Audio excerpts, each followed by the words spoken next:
22 তাৰিখৰ যি পহলগাম আক্ৰমণ পহলগাম আক্ৰমণৰ পিছত মাননীয় মোদী ডাঙৰীয়াৰ নেতৃত্বত যি অপাৰেশ্যন সিন্দুৰ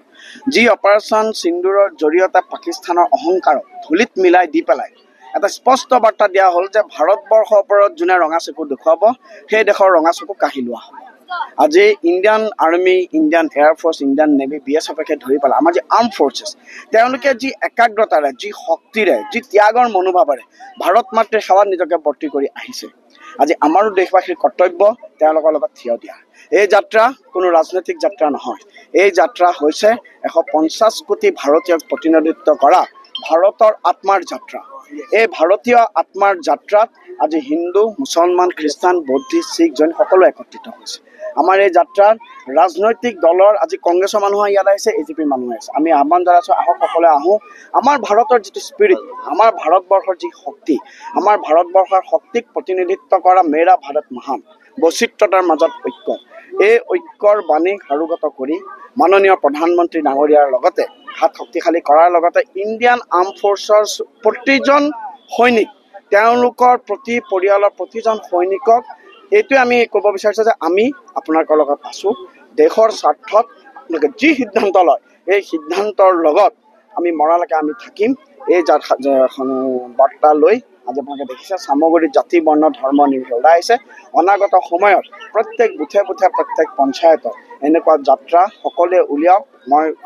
সমগ্ৰ সচেতন ৰাইজক যুৱ প্ৰজন্ম মহিলা শক্তি ছাত্ৰ শক্তি খেলুৱৈ বুদ্ধিজীৱী সাহিত্যিক মই সকলোকে অনুৰোধ জনাইছোঁ এই যাত্ৰাত অংশগ্ৰহণ কৰি আপোনালোকে আমি সকলোৱে এটা মেছেজ দিওঁ আহক যে we are the Indians and we are the great Indians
আপুনি বিচৰা বাতৰি পাব কেৱল নিউজ 18 এপত